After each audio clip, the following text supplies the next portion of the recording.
New York, October 1970.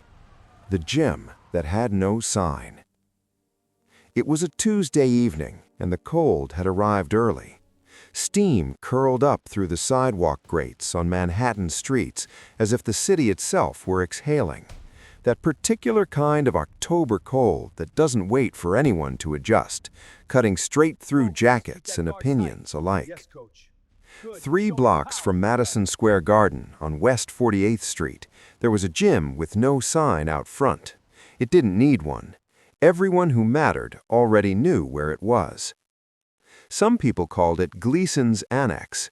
Others simply called it Webb's Place, after the man who owned it, ran it, and had spent the past 11 years quietly making it the most respected private boxing facility in New York City. The building was 4 stories of pre-war brick, and it smelled the way every serious gym smells: sweat and leather, ambition and liniment, that sharp, medicinal bite of ointment worked into muscles that have been pushed well past comfort and into the territory where champions are either forged or quietly finished. The ring sat in the center of the floor. Everything else arranged itself around it like planets around a sun. Heavy bags hung in 2 rows. Speed bags lined the east wall. A weight area in the back was used by serious men in a serious way. Floor-to-ceiling mirrors on the north wall showed you exactly what you looked like. No filters, no favors, no flattery. Just your reflection and the truth of what you were made of. Overhead, old fluorescent lights hummed faintly and cast everything in the flat, honest light of a place that had no interest in atmosphere, only work. The gym on a Tuesday night. 8 professional fighters were using the space that evening. 2 were sparring in the ring. 3 were working the bags. 2 were at the weights. 1 was skipping rope in the corner with the steady, metronomic rhythm of a man who has done this 10,000 times and intends to do it 10,000 more. Their trainer, a compact Italian-American man who had been in boxing longer than most of his fighters had been alive, sat on a stool at ringside with a stopwatch and the expression of someone who has seen absolutely everything and is therefore surprised by absolutely nothing.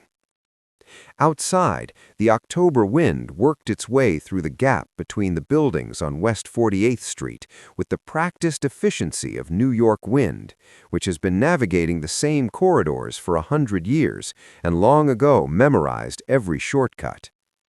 The city moved the way it always moves on a Tuesday evening, restlessly, hungrily, generating 10,000 simultaneous stories among 8 million people, each one convinced that their particular story is the one that counts. Inside the gym, none of that existed. Inside the gym, there was only the work. At 7:15, the front door opened and Bruce Lee walked in. He had been invited by Danny Kwan, a Hong Kong-born promoter with connections in both the entertainment industry and the boxing world, who had spent 3 months trying to arrange a meeting between Bruce Lee and Marcus Webb. His reasons were partly professional and partly that very human impulse that makes people want to put 2 extraordinary things in the same room and quietly see what happens. The visit had been framed to Bruce as a training observation. Come see how serious boxing operates, maybe share a few techniques, good for everyone involved. Bruce had said yes, not because he needed to observe anything or prove anything, but because he was in New York for 2 days, and he trained every day, regardless of where he was or what else was on the schedule. A gym was a gym. He would use it. He arrived alone. Dark, simple training clothes, the kind worn by someone who came to work and had no interest in making an entrance. A small bag over one shoulder, he signed in at the front desk, exchanged a few brief words with the young man behind the counter who clearly had no idea who he was, and made his way to an open stretch of floor along the west wall where there was enough room to move. He set his bag down. He began to warm up. What followed over the next 20 minutes was, to anyone watching with even a basic understanding of movement and combat, one of the most precise and efficient warm-up routines they had ever witnessed. He started with Wing Chun forms, center-line theory made visible in every single motion, each gesture stripped of anything unnecessary, nothing wasted, nothing performed. Then came Jeet Kune Do footwork, the modified fencing stance, the constant subtle redistribution of weight that made him simultaneously unreadable and unreachable. Then combinations, hands and feet moving in sequences that looked nothing like boxing and nothing like the martial arts these men had seen in films, which for most of them was the only reference point they had. To an untrained eye, it looked somewhere between a dance and a private ritual, precise, contained, and completely unlike anything else in the room. The fighters started to notice. One by one, the men working the bags slowed down. The room goes quiet. The rope skipper lost his rhythm. The two men sparring in the ring kept going, but both were stealing glances toward the west wall, and S, sitting on the stool at ringside, watched with the focused, unblinking attention of a man who has spent 30 years processing human movement for a living and has just encountered something that doesn't fit any of his existing categories.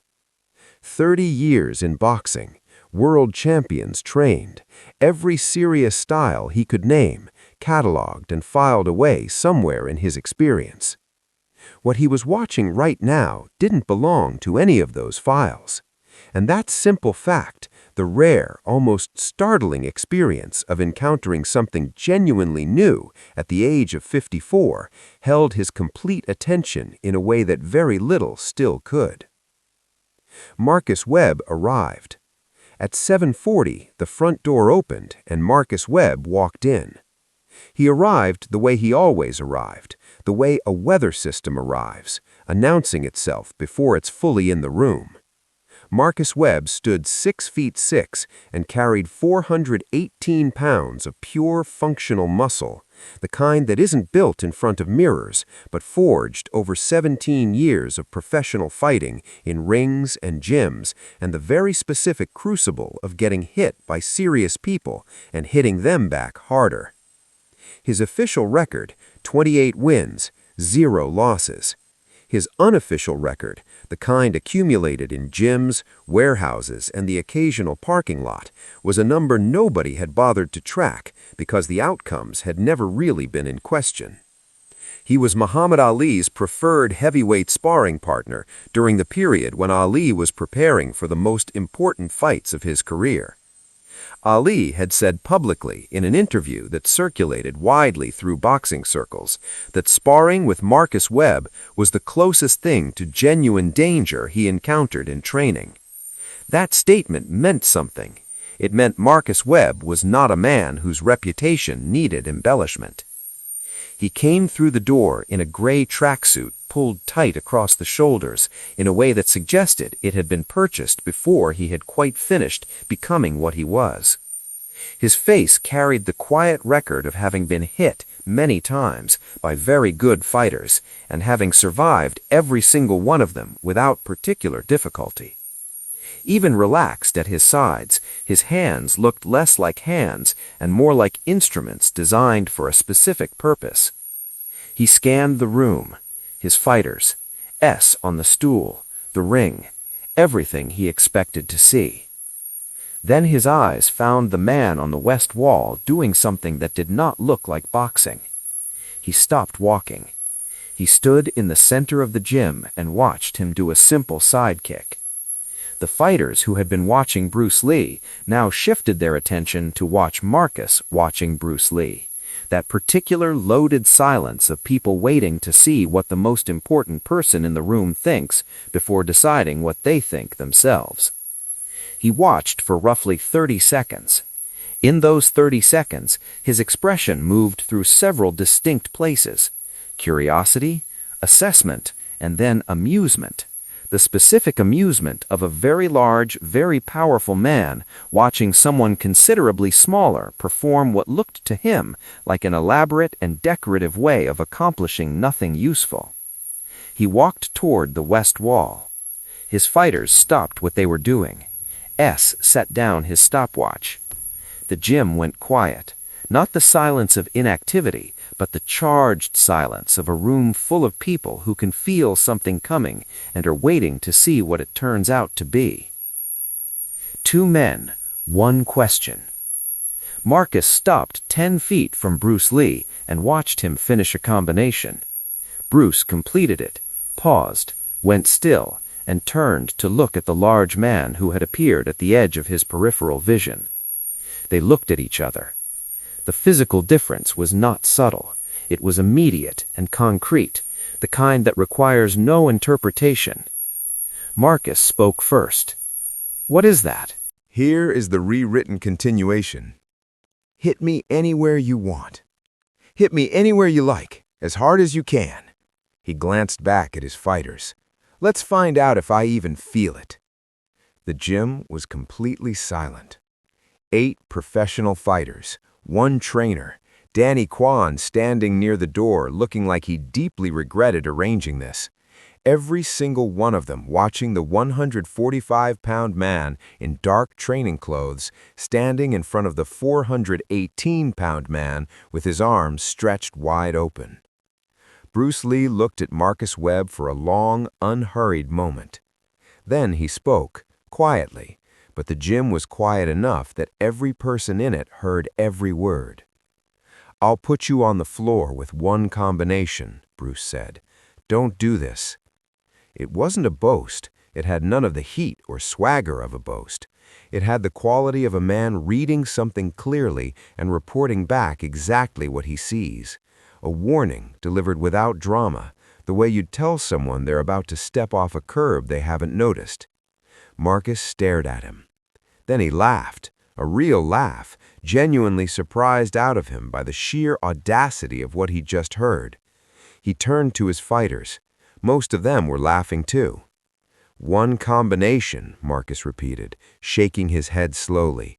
"Brother, I have sparred with Muhammad Ali. I have been hit by the best heavyweight hands on the planet."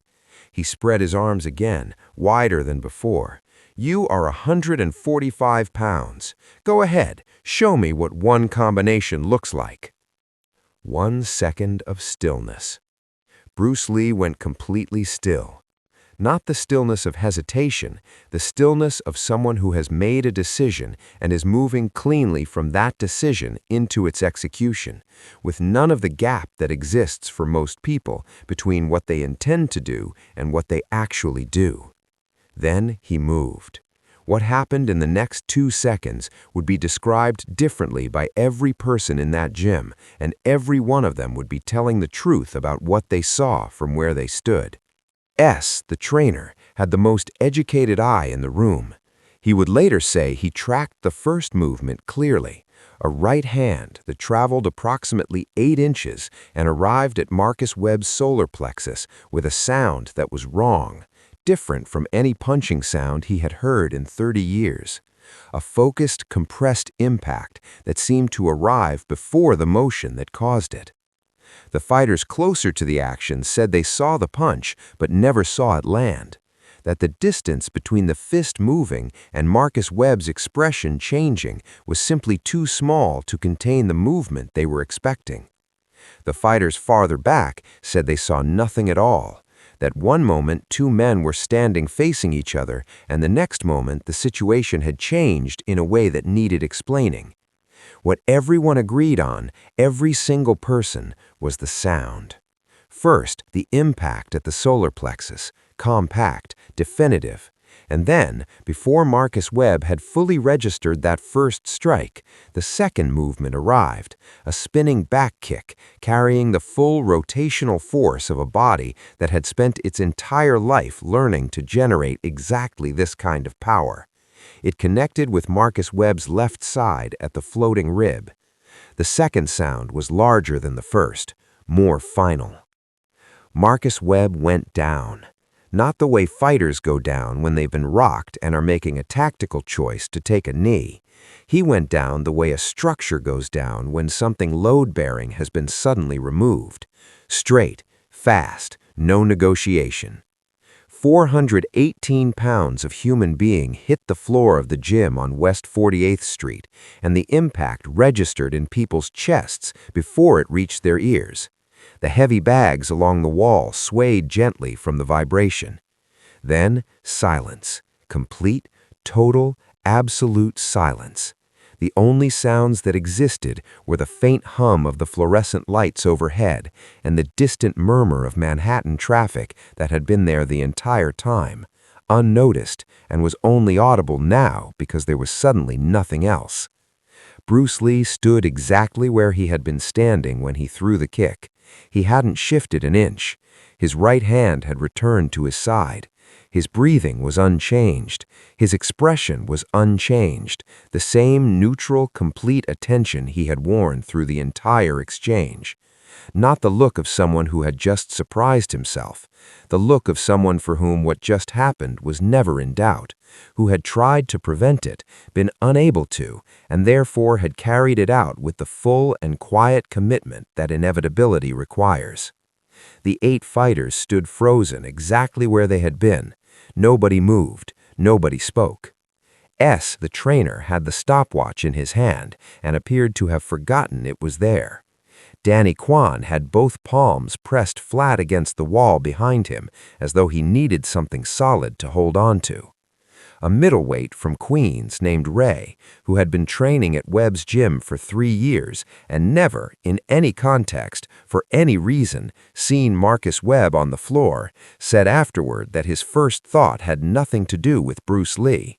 His first thought was that something had failed in the building itself, a support beam, a pipe, some structural collapse that would explain why the largest man he had ever known was suddenly horizontal.